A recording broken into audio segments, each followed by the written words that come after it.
The origins of dragons. The creature that never dies for thousands of years, across every continent, in every culture, separated by oceans, mountains and centuries, one creature appears again and again. A creature so powerful, so awe-inspiring, so fearsome, that humanity could never let it fade. The dragon.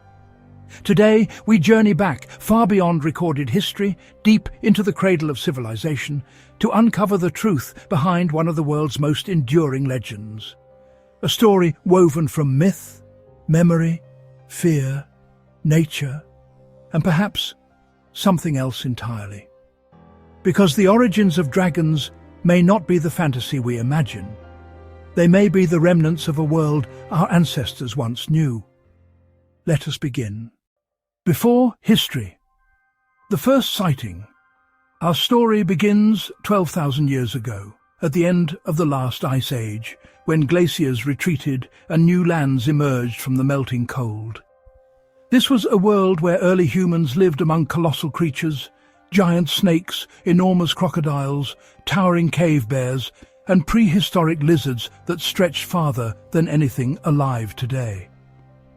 Archaeological findings across Eurasia and Africa show cave paintings of massive reptilian beasts with wings or elongated serpentine bodies. Some of these paintings, found in Sulawesi, Indonesia, and dated to 44,000 years old, depict hybrid myth creatures that resemble early dragon forms.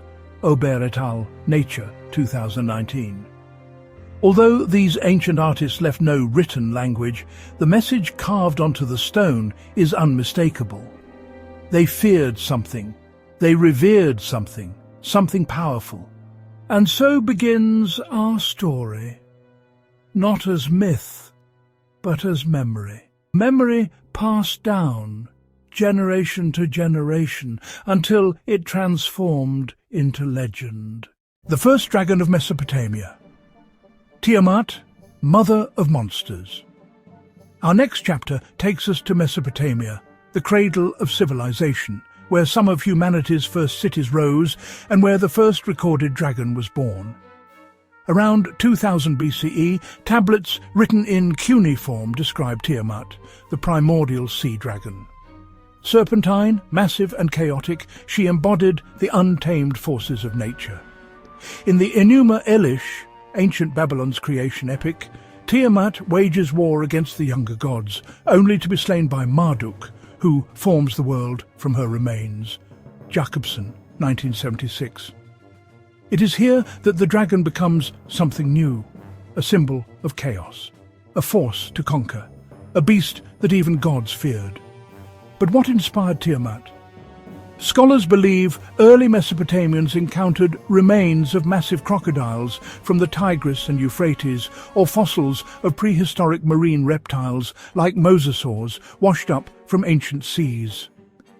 To a society first learning to write, these bones must have seemed like the remains of divine creatures.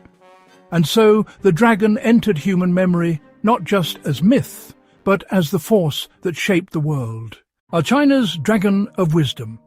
No nation has embraced the dragon as deeply as China.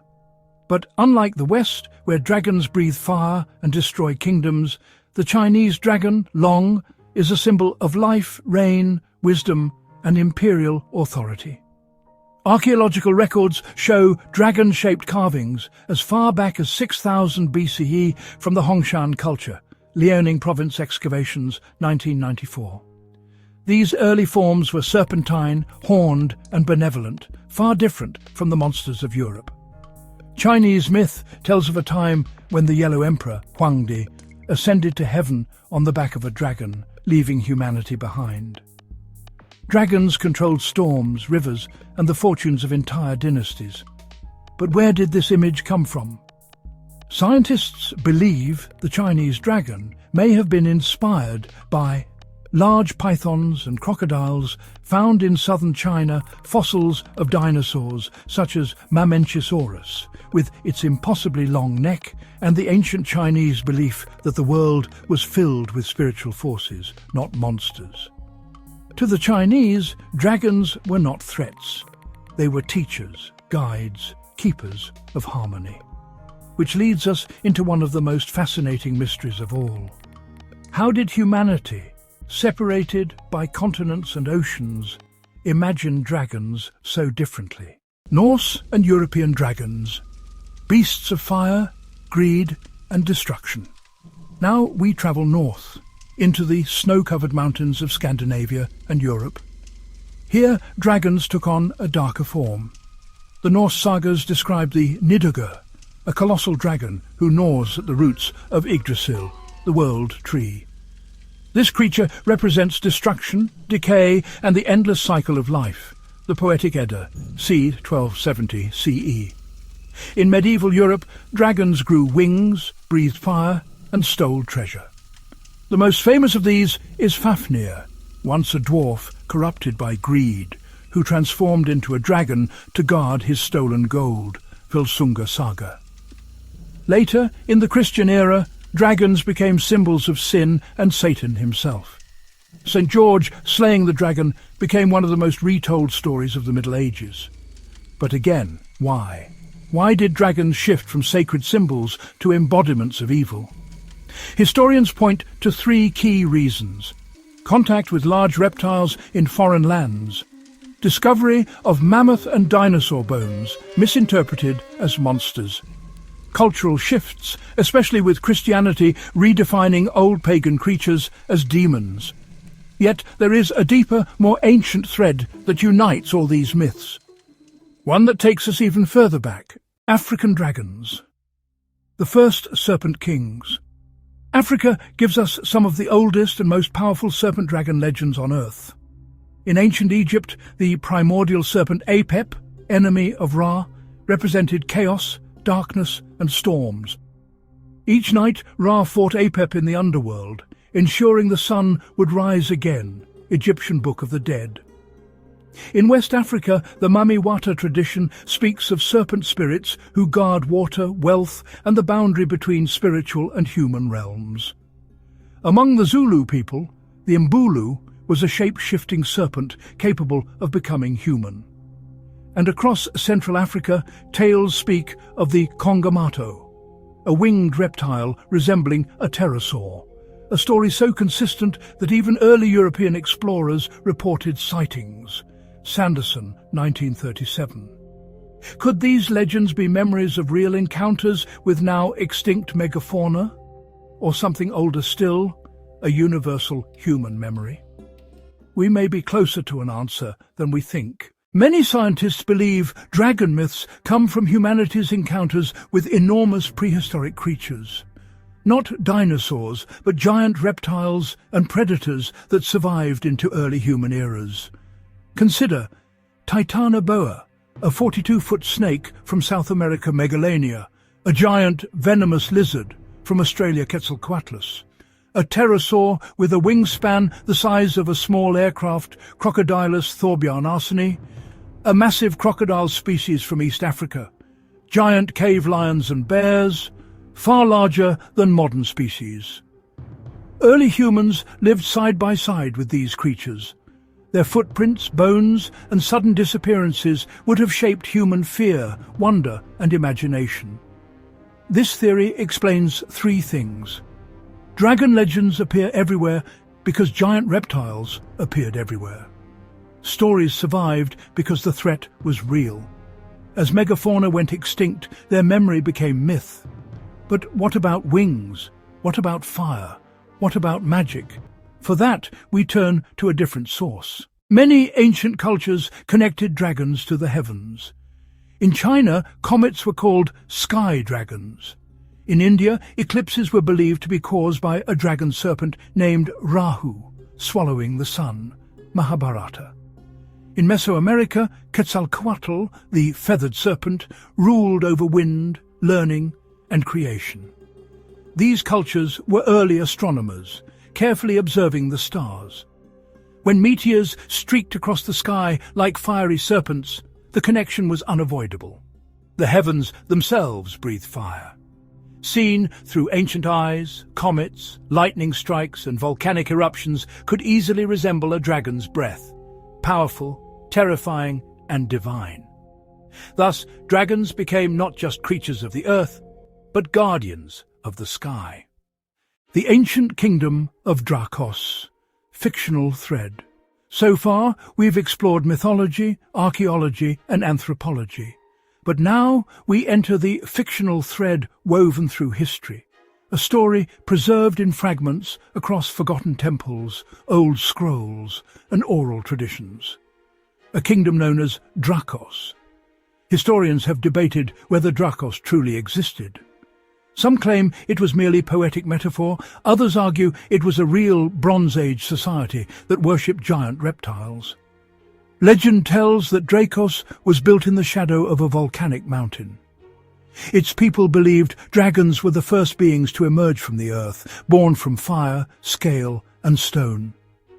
Their earliest ruler, Queen Serapheth, was said to wield a staff carved from the bone of a sky serpent. Under her rule, people studied the movement of the stars, the growth of the seasons, and the behavior of giant reptiles that still roamed nearby marshlands.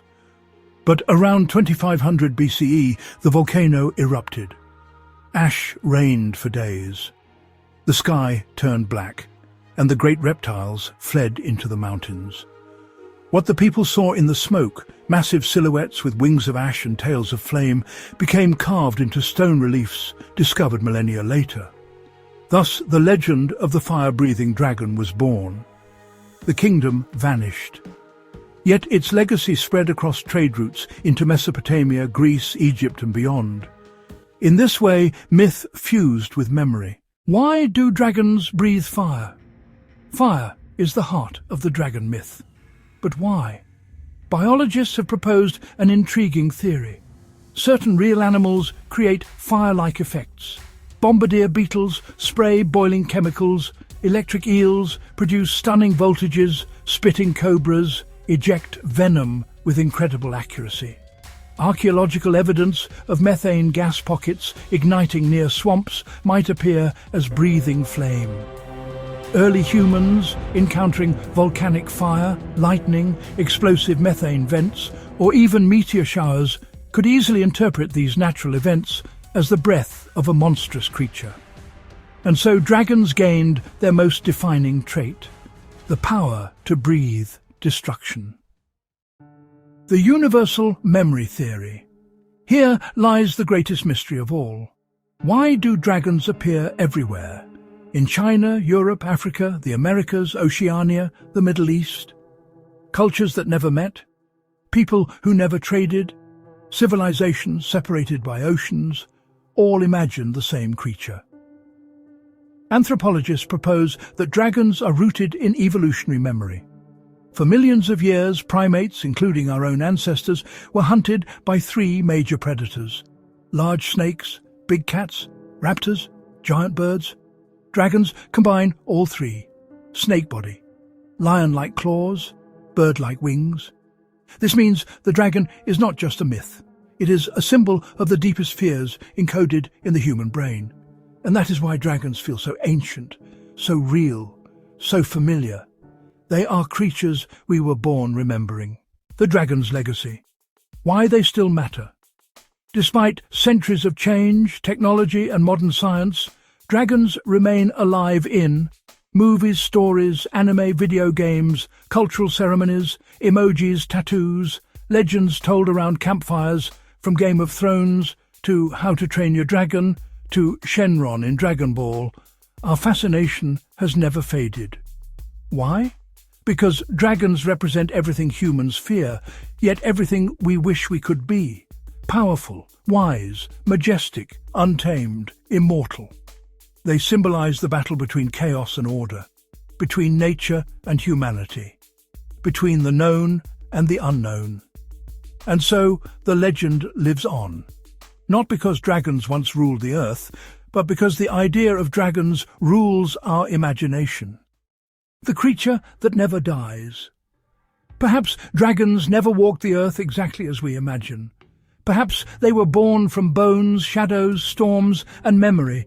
But what cannot be denied is that they live in every culture, every nation, every story ever told. Dragons are the proof that humanity's greatest power is to dream, to wonder, to imagine, to create a creature so captivating, so enduring, so universally understood that it has survived for more than 12,000 years. Myths fade, empires fall, civilizations crumble, yet the dragon remains. Because in every one of us, there is a part that still looks to the mountains, the skies and the shadows, whispering, "What if they were real?"